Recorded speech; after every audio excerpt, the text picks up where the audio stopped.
దేవునికి స్తోత్రం. మీ అందరికీ వందనాలు. ఈ దినము కొరకై ఏర్పాటు చేయబడిన వాక్య భాగము అపోస్తల కార్యములు 4వ అధ్యాయం 23వ వచనం. వారు విడుదల నొంది తమ స్వజనుల యొద్దకు వచ్చి ప్రధాన యాజకులను పెద్దలను తమతో చెప్పిన మాటలను అన్నిటినీ వారికి తెలిపిరి. ఆమేన్.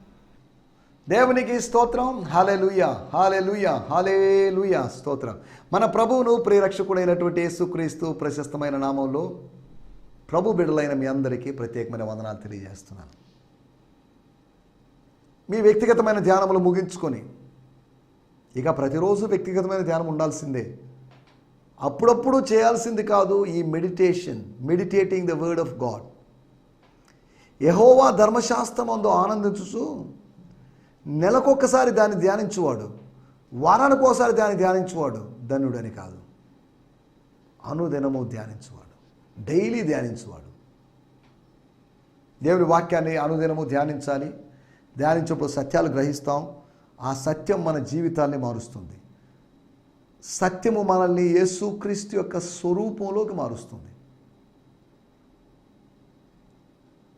అనగా మనం చదవడము, మనం ధ్యానించడం వల్ల ఏం జరుగుతుందిలే, ఒరిగేది ఏముందిలే అనుకుంటారు, ప్రయోజనం ఏముంది అనుకుంటారు. కానీ దానివల్ల ఎన్నో బెనిఫిట్స్ ఉన్నాయి. ఎప్పుడో చాలా రోజుల క్రితం కొన్ని పోస్టులు బైబిల్ రీడింగ్ వల్ల కలిగేటువంటి బెనిఫిట్స్, ఒక ఆయన 50కి పైగా బెనిఫిట్స్ ప్రస్తావించాడు. దేవుని వాక్యం చదవడం ద్వారా మనకెన్నో ఆశీర్వాదాలు.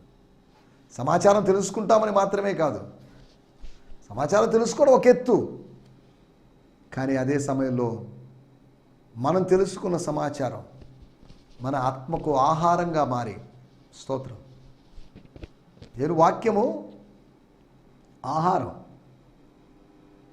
అది రాగా ఉంది, అది పచ్చిగా ఉంది, అది ఉడకబెట్టని విధంగా ఉంది. కానీ మనం ధ్యానిస్తున్నప్పుడు దాన్ని కుక్ చేస్తున్నట్టుగా, దాన్ని బాయిల్ చేస్తున్నట్టుగా ఉంటుంది. ఆ రాని ఎడిబుల్గా మనం మార్చుకుంటున్నాం. అనగా ముడి పదార్థంగా ఉన్నదాన్ని ఒక ఖనిజంగా మనం మార్చుకుంటున్నాం, ఒక మెటల్గా మనం మార్చుకుంటున్నాం. ఒక ఓర్ని మనం మెటల్గా మార్చుకుంటున్నాం. లేకపోతే ఏదో ఒక తోటలోకి వెళ్ళి ఏవో కొన్ని కూరగాయలు గురుసుకొచ్చాం, వాటిని అలాగే తినలేం. మనం వాటిని కట్ చేసి వాటిని శుభ్రం చేసుకొని వాటిని వండుకొని తింటాం. దేవుని వాక్యం రాగా మనకు అనుగ్రహించబడింది. దాన్ని మనం వాక్య ధ్యానం ద్వారా, మెడిటేషన్ ద్వారా, ప్రార్థనాపూర్వకంగా దాన్ని భుజించాలి. స్తోత్రం, హల్లెలూయా. కనుక వ్యక్తిగతమైన ధ్యానాన్ని దయచేసి నిర్లక్ష్యం చేయొద్దు. యెహోషువ గ్రంథము 1వ అధ్యాయంలో కూడా తమ నాయకుడైనటువంటి మోషే గారిని కోల్పోయినప్పుడు యెహోషువ గారు వాట్ నెక్స్ట్, ఎవరున్నారు, ఈ కనాను దేశపు కళ ఇంతటితో అంతమైపోతుందా, ఇది సాకారం కాకుండా అలాగ ఉండిపోతుందా, ఏంటిదంతా, ఇప్పుడు దీన్ని పంచాల్సిన బాధ్యత ఎవరిది, షేర్ చేసుకోవాల్సిన బాధ్యత ఏంటి, ఎంతమంది జనసమూహాన్ని నేనెక్కడ మెయింటైన్ చేయగలను, నా వల్ల కాదండి అన్న విధంగా డిసప్పాయింట్మెంట్లో ఉన్నటువంటి పరిస్థితిలో, డిప్రెషన్లో ఉన్నటువంటి పరిస్థితిలో దేవుడు చెప్పాడు, ధర్మశాస్త్రము దివారాత్రము ధ్యానించాలి. స్తోత్రం. దానివల్ల ఏమవుతుంది, నీవు నీ మార్గములను సరళము చేసుకొని నీ మార్గమును వర్ధిల్ల చేసుకుంటావు, నువ్వు అభివృద్ధి పొందుతావు. నువ్వు నీ ముందు పరిచయలో అభివృద్ధి చెందాలంటే వాక్యము ధ్యానించాలి, వాక్యం చదవాలి. స్తోత్రం, హల్లెలూయా. కనుక ఉదయకాలపు ధ్యానాన్ని ప్రోత్సహించడం కోసం ఈ మాటలు చెప్పాను. ఒక చైనా దేశానికి వెళ్ళినటువంటి ఒక కొరియన్ మిషనరీ గారు చెప్పినట్టు మాట, no Bible reading, no breakfast. అనగా ఒకవేళ నేను ఈరోజు కానీ దేవుని వాక్యం ధ్యానించకపోతే నాకు ఉదయకాలపు అల్పాహారం అవసరం లేదు, నాస్తా అవసరం లేదు, చూడండి అని తీర్మానం తీసుకున్నాడు. అలాగైతే మనం కూడా చెప్పుకోవాలి, ఈరోజు సేవ చేయకపోతే నేను భోంచేయను, ఈరోజు వాక్యం చదవకపోతే నేను భోంచేయను. వాక్యం చదవడం కన్నా భౌతికమైన వాటికే మనం ప్రాధాన్యత ఇస్తున్నాం. దేవుని స్తోత్రం. నిన్నటి ఎపిసోడ్లో మనం ఆలోచించే విషయాలు, ప్రతిరోజు మనం దేవుని వాక్యాన్ని ధ్యానిస్తున్నాం, దేవుని వాక్యాన్ని అర్థం చేసుకోవడానికి ప్రయత్నం చేస్తున్నాం. ఒక వాక్యాన్ని వేరువేరు కోణాల్లో తిలకించేవాళ్ళు, వీక్షించేవాళ్ళు, వ్యాఖ్యానించేవాళ్ళు ఉన్నారు. అందరూ ఒకేలాగా ఒక్కొక్కరికి దేవుడు వారికి అనుగ్రహించిన కృప చొప్పున వాళ్ళు వ్యాఖ్యానిస్తారు. అందరూ ఈ స్టాండ్లోనే చెప్పాలి అని మనం ఎక్స్పెక్ట్ చేయడానికి వీల్లేదు. స్తోత్రం. దేవుడు మనల్ని ప్రేమిస్తూ ఆయన్ను మహిమపరచడానికి మనల్ని ఈ భూమి మీద పెట్టాడు. నేనంటే ఎపిసోడ్లో మహిమపరిచేటువంటి గ్రూప్ ఎక్లీషియా అని చెప్పబడినటువంటి సంఘము అని చెప్పబడి మహిమపరిచే సంఘం, మహిమపరిచేటువంటి ప్రజలు. ఆయన మహిమ నిమిత్తం మనం సృజించబడ్డాము అని యెషయా గ్రంథంలో రాయబడింది. We were created for his glory. We were not created for our own glory. మన మహిమ కోసమో, సంస్థల మహిమ కోసమో, ప్రజల మహిమ కోసమో కాదండి, దేవుని మహిమ కోసం మనం అనగా సృష్టించిన వాని మహిమ కోసమే. అనగా మనం చెట్టేసుకున్నాం, ఇది నేను తినాల్సిన అవసరం లేదు, ఈ పండ్లు వేరే వాళ్ళు ఎవరైనా తిన్నా సరిపోతుందిలే, ఆ పక్కింటోళ్ళు ఎదురింటోళ్ళు తిన్నా సరిపోతుంది అనుకో. నేను వేశాను కనుక నేనే పంట తినాలి, నేనే పండు తినాలి అని ఆలోచన. ఆయన సృజించాడు, ఆయన్ని సృజించినవి సర్వ సృష్టి కూడా ఆయన్ని స్తుతించాలి. సనుగుడు గొనుగుడికి అవకాశం లేకుండా మనుషులు సనుగుతారు. ప్రకృతిలోని పైరు పంట ఆయనకి వ్యతిరేకంగా లేకపోతే మాట్లాడి సనగడం అనేది చేయదు, అవి కూడా స్తుతిస్తున్నట్లు ఉంటాయి అని భక్తులు చెప్తుంటారు. దేవుడి మహిమపరచడం గురించి మనం మాట్లాడుకున్నాం, మహిమపరిచేటువంటి గుంపును గురించి మనం మాట్లాడుకున్నాం. ఎక్లేషియా అనే మాట నేను నాకు ఉపయోగించాను. అనగా బయటికి వచ్చిన వాళ్ళు. హలో, ఏమక్కడున్నారు, రండి. అక్కడెందుకండి, ఇక్కడెందుకండి, ఎక్కడెందుకండి, ఆ బ్రాందీ షాపులో ఎందుకండి, ఆ సినిమా హాల్లో ఎందుకండి, కమ్అట్ ఆఫ్ దిస్ బ్యాబులోన్ అని ప్రభు పిలుపుని అందుకుని కొంతమంది వచ్చేస్తున్నారు.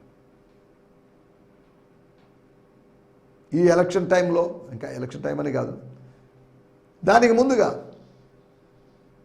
ప్రజల్ని లేదా నాయకుల్ని, రండి మా పార్టీలో చేరండి, మా పార్టీలో చేరండి, ఆ పార్టీ వదిలేసేయండి అని ఇలాగా వలసలు జరుగుతూ ఉంటాయి.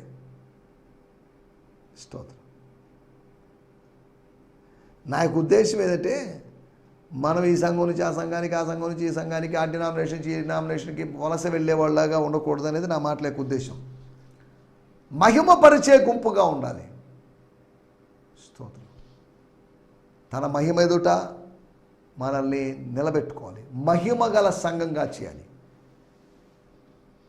మహిమ కలిగిన సంఘము అంటే పరిశుద్ధతలో ఉన్న సంఘం.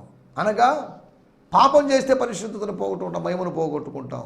కనుక పాపం చేయకుండా పరిశుద్ధతలో ఉన్న సంఘంగా ఉండి మహిమను అనుభవిస్తూ మహిమపరిచేటువంటి దేవుని సంఘంగా ఉండాలి. దేవుని స్తోత్రం. రెండోది, దేవుడు ఇచ్చినటువంటి అధికారాన్ని బట్టి మనకు అధికారం ఇచ్చాడు, దుర్వినియోగం చేసుకోకూడదు, సద్వినియోగం చేసుకోవాలి. చాలామంది దుర్వినియోగం చేసుకుంటున్నారు మానవుల మధ్యలో. రాజకీయ నాయకుల సంగతి పక్కన పెట్టండి. చాలాసార్లు అధికారాన్ని మనం ఎలా దుర్వినియోగం చేసుకుంటున్నామంటే, అది ఇవ్వబడిన ఆత్మీయ అధికారమైన, భౌతికమైన అధికారమైన, ఆర్థిక వనరులకు ఆధారంగా ఆదాయ మార్గంగా దాన్ని మలుచుకుంటున్నాం. అది మన మిస్టేక్. స్తోత్రం. హల్లెలూయా. మనం ఆలోచించిన మాట, సేవకుల యొక్క ధైర్యాన్ని బట్టి వాళ్ళు దేవుని దే గ్లోరిఫైడ్ గాడ్. ఆ ప్రశ్నను బట్టి, కేవలం ప్రశ్నను బట్టే కాదు, వాళ్ళు కౌంటర్ చేసిన విధానం, అధికారులను లెక్క చేయని విధానం. అరే వీళ్ళిద్దరు మమ్మల్ని లెక్క చేయకుండా మాట్లాడితే ఇక రాబోయే రోజుల్లో ప్రతి వాడు లెక్క చేయకుండా పోతాడని వాళ్ళు ఆలోచించలేదు. కానీ ప్రజలు మాత్రం దాంట్లో నెగిటివ్ వాళ్ళకి కనిపించలేదు, పాజిటివ్ కనిపించింది. వాళ్ళు దేవుడి నామాన్ని మహిమపరచడం ఆరంభించారు. మహిమపరిచేసి మీ అందరికీ వందనాలని చెప్పేసి వెళ్ళిపోయారని కాదు, వాళ్ళు మహిమపరుస్తూనే ఉన్నారు. సభ ముగిసేంత వరకు మహిమపరుస్తూనే ఉన్నారు. సంఘ ఆరాధన ముగిసేంత వరకు స్తుతిస్తూనే ఉండాలి, స్తోత్రం చెప్తూనే ఉండాలి, ఉపవాసంతో ఉండాలి, ప్రార్థనాపూర్వకంగా ఉండాలి. ఇలా లేదు చాలా చోట్ల. స్తోత్రం. మనం ఆలోచిస్తున్నట్టు విషయము సేవకుల యొక్క ధైర్యాన్ని బట్టి, రెండోది దేవుడిచ్చినట్టు అధికారాన్ని బట్టి, మూడోది జరిగినటువంటి కార్యాలను బట్టి. కార్యాలు జరుగుతున్నాయి. జరిగాయి, జరుగుతున్నాయి, జరగబోతాయి. నిన్న నేడు నిరంతరం ఏకరీతిగా ఉన్న దేవుడు అండి.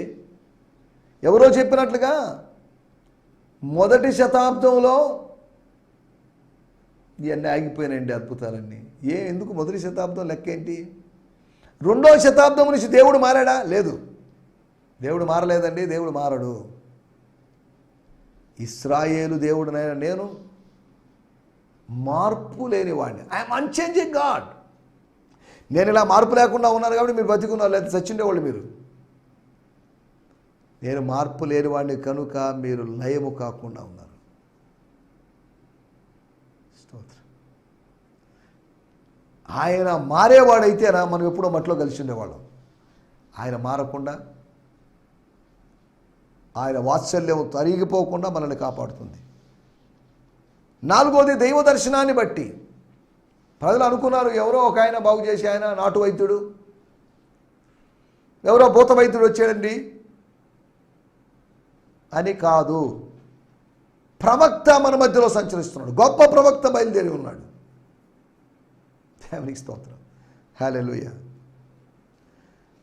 తర్వాత 5వదిగా ప్రభు యొక్క ప్రవేశాన్ని బట్టి, యెరూషలేములో చివరిసారిగా జయప్రవేశం చేయడాన్ని బట్టి, అనగా బట్లాదివారం రోజు, లేకపోతే మట్లాదివారం రోజు కాదు, అది బట్లాదివారం అనాలన్నారు. సరే, ఎలాగైనప్పటికీ కూడా ఆ పామ్ సండే రోజు, ఆ హోసన్నా సండే రోజు, స్తోత్రం హల్లెలూయా, జయప్రవేశం జరిగినప్పుడు జనులు అందరూ అన్నారు, దావీదు కుమారునికి జయము, హోసన్నా, స్తుతి స్తుతి స్తుతి అన్నారు. హోషియానా అని వాళ్ళ భాషలో. అంటే దాని అర్థం సేవ్ అస్, మమ్మల్ని రక్షించు, మమ్మల్ని రక్షించు. సముద్రం మీద ప్రమాదంలో చిక్కుకున్నాడు. అటువైపుగా వెళుతున్నట్టు వాడు హలో సేవ్ మీ, తన వస్త్రాలు తీసి, తన షర్ట్ తీసి దాన్ని ఊపుతూ సేవ్ మీ. అరే అక్కడ ఎవరో ఒక అతను కష్టాల్లో ఉన్నట్టున్నాడు, వెళ్దామని చెప్పేసి ఆ ఓడ అతని వైపుగా వెళ్తుంది. సరే, నేను ఇవన్నీ ఎందుకు చెప్తున్నానంటే ప్రభు యొక్క ప్రవేశాన్ని, ఇలాగ మనం దేవుని నామాన్ని మయంపరచాలి, దేవుని నామాన్ని మయంపరచడానికే మనం పిలువబడ్డాం.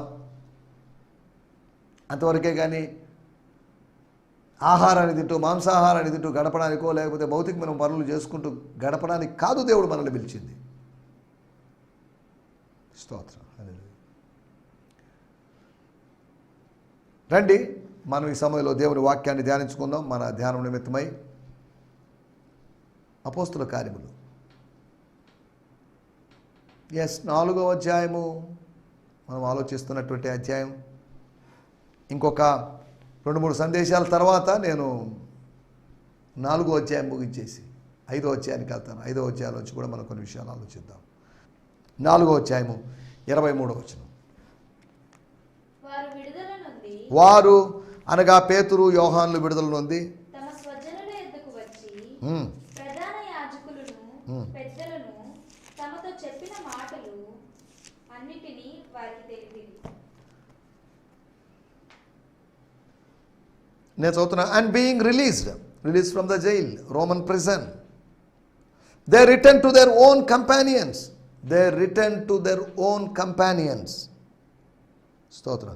And reported everything that the chief priest and the elders. వాడుక భాషలో కూడా మనం చదువుకుందాం. వాడుక భాష. విడుదలైన తర్వాత ఎంతసేపటికో మనకి తెలీదు, లేకపోతే విడుదలైన తర్వాత నేరుగా వాళ్ళు ఎక్కడికి వెళ్ళారు? తమ వాళ్ళ దగ్గరకు వెళ్ళి ప్రధాన యాజకులు పెద్దలు చెప్పినదంతా చెప్పారు. దేవునికి స్తోత్రం. As soon as they were released from custody, Peter and John went to the other believers and explained all that had happened with the high priest and the elders. As soon as they were released from custody, Peter and John went to the other believers. తోటి పరిశుద్ధులు, తోటి క్రైస్తవులు, తోటి విశ్వాసుల దగ్గరికి వెళ్ళారు. మన తెలుగు బైబిల్లో రాయబడింది తమ స్వజనుల యొద్దకు. మన టైటిల్ గమనించుంటారు, సహవాసం, ఫెలోషిప్. ఏంటి సహవాసం? సహవాసం దేనికి? సహవాసం లేదు అంటే మనం సన్యాసం చేసినట్టే. ఇక సహవాసం చేసుకోవాలనుకున్నాడు హిమాలయాలకు వెళ్ళి తపస్సు చేసుకుంటూ దీక్షగా ఉన్నాడు. అనగా తపస్సు చేయడం తప్పనో లేకపోతే తపస్సు చేయడం తప్ప కాదని వివాదానికి వెళ్తున్నాను కదా అని అర్థం. స్తోత్రం. సహవాసం, ఫెలోషిప్. హెబ్రీయులకు రాసిన పత్రిక 10వ అధ్యాయం మనకందరికీ తెలిసిన మాటే. ఆ దినములు సమీపించే కొలది అనగా క్రీస్తు రాకడ సమీపించే దినము కొలది మరింత ఎక్కువగా చేయండి. తినడం కాదు, తాగడం కాదు, మరింత ఎక్కువగా చేయండి. ఏంటి చేయాల్సింది? కూడుకోవడం, సమాజముగా కూడుకోవడం. So don't forsake the assembling or coming together, get together. స్తోత్రం, హల్లెలూయా. సహవాసం ఎందుకు? సహవాసం లేకపోయినా నేను ఆత్మీయంగా ఎదగలనండి, మా స్థానిక సంఘం లేకపోయినా ఆత్మీయంగా ఎదగలనండి అనొచ్చు. ఓకే, ఎదిగితే మంచిదే, తప్పేం లేదు. ఒక ఆదివారం వచ్చి 2 గంటలు 3 గంటలు కూర్చుంటారు, మళ్ళీ శుక్రవారం 1 గంట 2 గంటలు వచ్చి కూర్చుంటారు. ఈ మాత్రం దానికి లోకల్ చర్చ్ యొక్క ఇన్ఫ్లుయెన్స్ మీ మీద అధికంగా ఉంటుంది అంటే నేను ఏకీభవించలేను. మిగతా రోజులు మీ ఇంట్లోనో లేకపోతే స్కూల్లోనో కాలేజీలోనో మీరు పనిచేసే చోట ఉన్నారు. దాని ఇన్ఫ్లుయెన్స్ మీకు లేనప్పుడు ఇవన్నీ వీటి యొక్క ఇన్ఫ్లుయెన్స్ మీ మీద పెద్దగా లేదు. కానీ ఎందుకో మరి ఆదివారం వచ్చి చర్చ్లో కూర్చుంటారట, దానికోసమే దాని ఇన్ఫ్లుయెన్స్ ఏదో ఉన్నట్టుగా. మనం ఆలోచిస్తున్న మాటలు ఏంటంటే సమాజంగా కూడుకోవాలి. Don't forsake this. ఈ ఆచారాన్ని, ఈ సాంప్రదాయాన్ని, ఈ విధానాన్ని. ఎందుకు ఈ సహవాసం? కూర్చొని మీరే డ్రెస్ వేసుకున్నారు, మేమే డ్రెస్ వేసుకున్నాం, మీరు ఎక్కడ కొన్నారు అని భౌతికమైన వాటిని మాట్లాడుకోవడానికి కాదు. సహవాసం యొక్క 4 ఉద్దేశాలను మీకు జ్ఞాపకం చేస్తాను. 4వ అధ్యాయం 23వ వచనంలో, వారు విడుదల పొంది తమ స్వజనుల యొద్దకు వచ్చి ప్రధాన యాజకులను పెద్దలను తమతో చెప్పిన మాటలన్నిటినీ వారికి తెలిపిరి. ఒక నివేదిక సమర్పణ, ఒక రిపోర్ట్ సబ్మిషన్ ఇక్కడ జరుగుతుంది. ఏం జరిగిందండి? అసలు మీరిద్దరు ఎందుకు వెళ్ళారు దేవాలయానికి? మిగతా వాళ్ళు వదిలేసి మీరు అసలు ఎందుకు వెళ్ళారు? అసలు what do you mean by this? Why did you go there? ఎందుకు వెళ్ళారండి మీరు? దానికి ఒక ఎక్స్ప్లెనేషన్ ఇస్తున్నారు. జరిగిన దాన్ని ఎక్స్ప్లెనేషన్ ఇస్తున్నారు. అరే బాబు, మేము డీల్ చేసి వచ్చింది ప్రధాన యాజకులతో, వాటితో డీల్ చేసి వచ్చాం. ప్రధాన యాజకులు పెద్దలను మాతో ఏం చెప్పారు అన్నిటి వివరాలు మీకు చెప్తున్నాం అని చెప్పారు. ఫైనల్గా చెప్పారు, ఇక మీరు చెప్పడానికి వీల్లేదండి అని అన్నారు. లేదండి మేము చెప్పకుండా ఉండలేమండి అని మేము అనేసాం. అరే ఇన్ని జరిగాయా, సరే పోండి ప్రార్థన చేద్దాం అనుకున్నారు. ప్రార్థన చేశారు, తర్వాత అది వేరే విషయం. స్తోత్రం. మనం ఆలోచిస్తున్న మాట ఏంటంటే ఒక సమర్పణ కొరకే. We are accountable to our church, we are accountable to our organisation, we are accountable to our family. నేను కుటుంబ యజమానుని, నేను భర్తని, నేను తండ్రిని, కాబట్టి మీరు ఎవరు నన్ను అడగడానికి వీల్లేదు. నా ఇష్టం వచ్చింది నేను చేస్తాను. నేను పాస్టర్ని, నా ఇష్టం వచ్చినట్టు నేను చేస్తాను, మీరు ఎవరు నన్ను అడగడానికి. నేను సంస్థ నాయకుడిని, నేను నా ఇష్టం వచ్చినట్టు చేస్తాను, మీరు ఎవరు నన్ను అడగడానికి అనే ధోరణి మనలో ఉండకూడదు. ఒక కుటుంబ యజమానుడివైనా, సంఘ కాపరివైనా, సంస్థ నాయకుడివైనా, you are accountable to someone.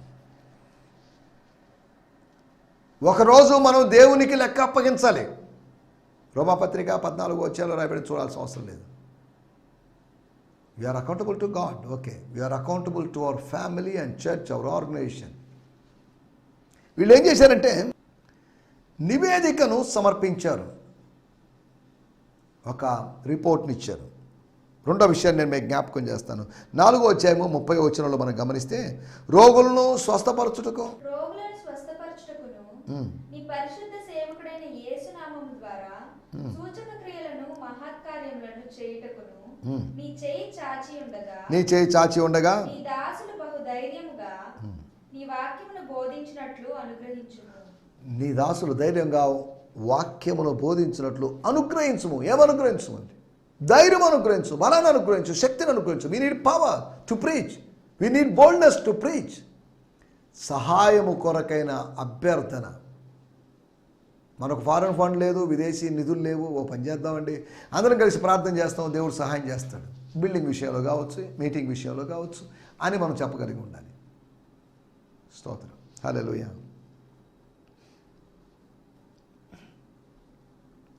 ఒకటి సమర్పణ కోసమని, రెండవది సహాయం కొరకైనటువంటి ప్రార్థన కోసం, మూడవది అపోస్తల కార్యములు 4వ అధ్యాయము 32వ వచనం. స్తోత్రం. విశ్వసించిన వారందరూను ఆ. ఏక హృదయమును ఏకాత్మయు గలవారై ఉండిరి. ఎవడునూ తనకు కలిగిన వాటిలో ఏదియూ తనదని అనుకొనలేదు. వారికి కలిగినదంతయు వారికి సమష్టిగా ఉండెను. దేవుని స్తోత్రం. విశ్వసించిన వారికి ఏమైంది? What happen? వాళ్ళ మధ్యలో దైవ కార్యం జరిగింది, వాళ్ళ మధ్యలో పరిశుద్ధాత్మ కార్యం జరిగింది, వాళ్ళ మధ్యలో యూనిటీ ఏర్పడింది, ఒక సమానత్వం, ఒక ఈక్వాలిటీ. వాళ్ళు యూదా మతంలో ఉన్నప్పుడు ఈక్వాలిటీ లేదు, వాళ్ళు వేరు మతాల్లో ఉన్నప్పుడు ఈక్వాలిటీ లేదు, రోమా ప్రభుత్వంలో ఉన్నప్పుడు కూడా ఈక్వాలిటీ లేరు. కానీ స్తోత్రం, ఇక్కడ ఒక ఈక్వాలిటీ మనం చూస్తున్నాం. కలిసి భోజనం చేస్తున్నారు, అందరూ కలిసి ఉన్నారు, ఓ పెద్ద కుటుంబంగా వాళ్ళు మారారు. They become a big family. Church is a big family. నువ్వు, నీ భార్య, లేకపోతే నీ భర్త, నీ బిడ్డలో చిన్న ఫ్యామిలీ, కానీ church is a big family. దేవుని స్తోత్రం. హల్లెలూయా. మూడోది సమానత్వం కొరకు, లేకపోతే వివక్షత చూపించడానికి కాదు ఇది. మీరు చదువుకున్న వాళ్ళు మీరందరూ ఒకవైపు ఉండండి, మీరు చదువు లేని వాళ్ళు ఒకవైపు ఉండండి, లో క్యాస్ట్ వాళ్ళు ఒకవైపు, హై క్యాస్ట్ వాళ్ళు. నో, దీనికోసం కాదు. మీరేంటి ఇన్ని గ్రూపులు అయిపోయారు? పౌలు వాడిని, అపోలో వాడిని, కేఫా వాడిని, ఏంటి మాటలు? క్రీస్తు మీ కొరకు విభజించబడిన అటు మీరు ఎందుకు పిచ్చి పిచ్చిగా ఆలోచిస్తున్నారని వాళ్ళని ఖండించాడు కొరింథీ సంఘంలోని విశ్వాసుల్ని. సమానత్వం కొరకైనటువంటి ఆ సహవాసంగా మన సహవాసం ఉండాలి. సమర్పణ కొరకు, సహాయము పొందినట్లుగా ప్రార్థించుట కొరకు, అంతేకాకుండా సమానత్వం కొరకు. స్తోత్రం. 4వ విషయాన్ని నేను మీకు జ్ఞాపకం చేసి ముగిస్తాను. అపోస్తల కార్యములు 1వ అధ్యాయం 6 మరియు 8 వచనాలు. వారు కాబట్టి కూడి వచ్చినప్పుడు ప్రభువా, ఈ కాలమందు ఇశ్రాయేలునకు రాజ్యమును మరలా అనుగ్రహించదవా అని ఆయనను అడగగా, చాలండి. 8వ వచనం. ఆయనను పరిశుద్ధాత్మ మీ మీదికి వచ్చినప్పుడు మీరు శక్తి నందెదరు గనుక మీరు యెరూషలేములోను యూదయ సమరయ దేశముల యందంతటను భూదిగంతముల వరకును నాకు సాక్షులయ్యుందురని వారితో చెప్పాను. స్తోత్రం. హల్లెలూయా. ఇక్కడ మనకు తెలిసిన లేఖన భాగాలే. సహవాసం యొక్క ఉద్దేశం దేనికి? సమాచారాన్ని రాబట్టుకోవడం కోసం కాదు, వ్యక్తిగత సమాచారం రాబట్టుకోవడం కోసం కాదు, రాజకీయ సమాచారం రాబట్టుకోవడం కోసం కాదు, దేశాన్ని గురించినట్టు సమాచారం రాబట్టుకోవడం కోసం కాదు. Then why we need fellowship. We need fellowship. స్తోత్రం. Because of the power from above,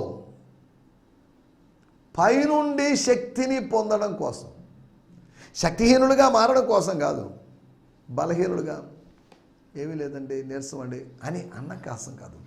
we should grow strong.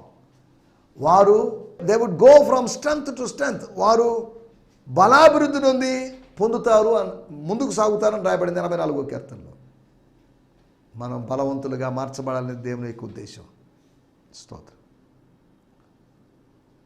నా మాటలు నేను ఇక్కడ ముగిచేస్తున్నాను. సహవాసం దేనికి అని అంటే, ఒకటి సమర్పణ కోసం. స్తోత్రం. రెండోది సహాయం పొందడం కోసం అయినటువంటి అభ్యర్థన కోసం.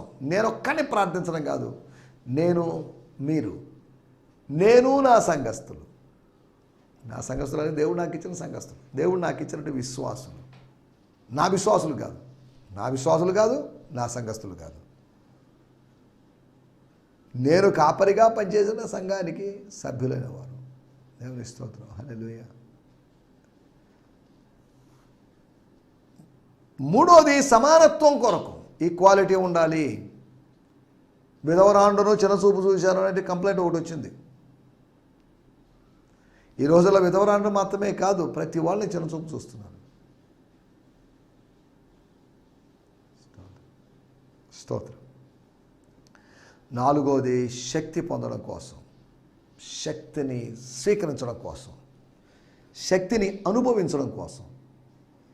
ఫెలోషిప్ అంటే ఏదో వచ్చేసి కాసేపు పాటలు పాడుకొని ఒక ప్రసంగం వినేసి టీ స్నాక్స్ తీసుకొని లేకపోతే ప్రేమ మీద తినేసి వెళ్ళిపోవడం కోసం కాదు, లవ్ ఫీస్ట్ కోసం కాదు ఫెలోషిప్. ఫెలోషిప్ దేనికంటే ఒకటి సమర్పణ కొరకు, సహాయాన్ని పొందడం కొరకైనటువంటి అభ్యర్థన కొరకు, అనగా ప్రార్థన కోసం, సంఘము ప్రార్థన కోసం, సంఘము సృష్టికర్తతో సంబంధం కలిగి ఉండడం కోసం. మూడోది ఈక్వాలిటీ కోసం, సమానత్వం కోసం. నాలుగోది శక్తిని పొందడం కోసం. కాబట్టి ఇట్టి సహవాసపు అనుభవాలతో ముందుకు సాగడానికి, మన సహవాసాలకి మనకందరికీ దేవుడు కృపను అనుగ్రహించునుగాక. ఆమేన్, ఆమేన్. దేవునికి స్తోత్రం. మీ అందరికీ వందనాలండి. ప్రభు మిమ్మల్ని దీవించునుగాక. దయచేసి జ్ఞాపకం చేసుకోండి, రేపు ఇదే సమయం ఇదే ఛానల్లో కలుసుకుందాం. దేవునికి స్తోత్రం. హల్లెలూయా. ఈ సందేశము మీకు ఆశీర్వాదకరంగా ఉందని నమ్ముచున్నాము. ప్రార్థన అవసరతల కొరకు మమ్మల్ని సంప్రదించవలసిన మా చిరునామా గిద్యోన్ మిషన్ చర్చ్, 6వ వీధి, శాంతినగర్, నెల్లూరు 4, ఆంధ్రప్రదేశ్. పిన్ 524004. మా ఫోన్ నంబర్లు 7036443613 మరి ఒక నంబర్ 9392293010. మా ఈమెయిల్ ఐడి gfihmi2015@gmail.com. దేవుడు మిమ్మును ఆశీర్వదించునుగాక. ఆమేన్.